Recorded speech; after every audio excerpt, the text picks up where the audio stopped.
मुख्यमंत्री डॉक्टर मोहन यादव ने दीपावली के पहले कई बड़ी घोषणाएं की है। सीएम ने बताया कि सरकार अब उन पशुपालकों को अनुदान प्रदान करेगी जो 10 गाय से अधिक पालते हैं। इसी के साथ ही उन्होंने सांसद और विधायक से कहा कि वे अपने क्षेत्रों में बेरोजगारों की सूची तैयार करें ताकि उन्हें रोजगार दिया जा सके। मुख्यमंत्री डॉक्टर मोहन यादव शनिवार राजधानी स्थित प्रदेश भाजपा कार्यालय पहुंचे। यहां संगठन पर्व को लेकर आयोजित प्रदेश स्तरीय कार्यशाला में शामिल हुए। मुख्यमंत्री प्रदेश अध्यक्ष वीडी शर्मा, प्रदेश प्रभारी डॉक्टर महेंद्र सिंह, राष्ट्रीय सह चुनाव अधिकारी नरेश बंसल एवं प्रदेश संगठन महामंत्री हितानंद ने दीप प्रज्वलित कर कार्यशाला का शुभारंभ किया।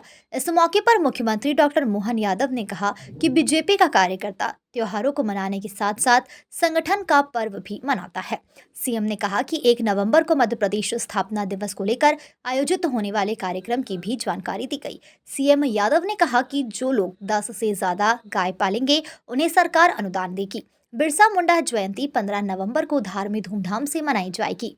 शुभंकर प्रदेश अध्यक्ष श्रीमान विष्णुदत्त शर्मा जी, हमारे नए नवनियुक्त निर्वाचन अधिकारी श्री विवेक सेजवलकर जी, माननीय भगवान दास जी, महामंत्री बहन अर्चना जी, पूर्व मंत्री वर्तमान विधायक बुरहानपुर, हम सब मिलकर के आज यहाँ संगठन पर्व के आधार पर आगामी समय में होने वाली गतिविधियों को लेकर के पूरे प्रदेश के नेतृत्व के साथ बैठे, सभी विधायक बैठे, सांसद बैठे, हमारे सभी निर्वाचन जिले के और बाकी अलग अलग प्रकार के दायित्ववान लोगों के साथ भविष्य में हमारा संगठन विश्व का सबसे बड़ा और जीवंत संगठन है।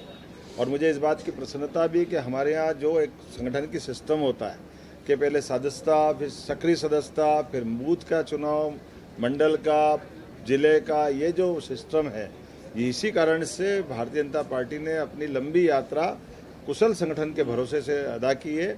और यही हमारे लिए जब हम चुनाव में जाते हैं तो बड़ा एक आधार काम करता है कि जिसका संगठन मजबूत, वो निश्चित रूप से उसकी सरकार को बनाने में कोई नहीं रोक सकता। मैं आज दुनिया की सबसे बड़ी पार्टी के राष्ट्रीय अध्यक्ष माननीय नड्डा जी को बधाई देना चाहूँगा, माननीय यशस्वी प्रधानमंत्री को धन्यवाद देना चाहूँगा, जिनके नेतृत्व में संगठन और सरकार का तालमेल देश के स्तर पे भी है।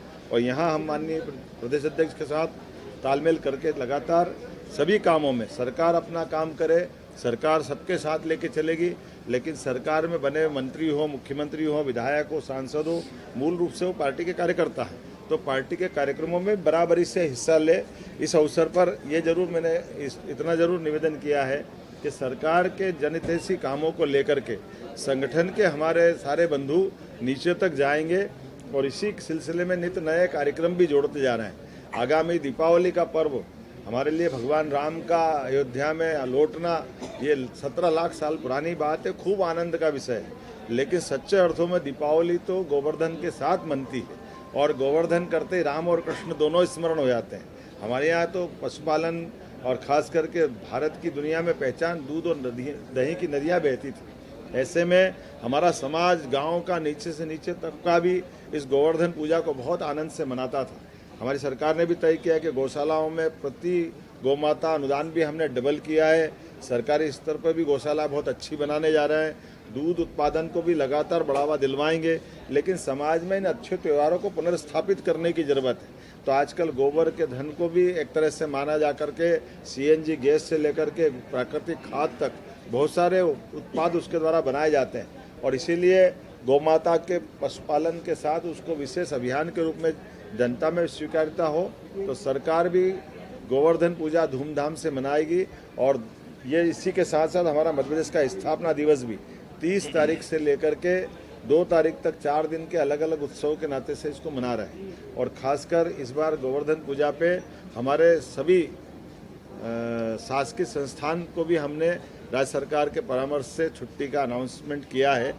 प्रदेश भाजपा मुख्यालय पर हुए कार्यशाला में बड़ी संख्या में पदाधिकारियों के साथ कार्यकर्ता मौजूद हुए, जहां पार्टी की आगामी कार्य योजना की जानकारी देने के साथ ही विजयपुर और बुधनी विधानसभा उपचुनाव में जीत रणनीति पर चर्चा की गई। भोपाल से उमेश यादव की रिपोर्ट।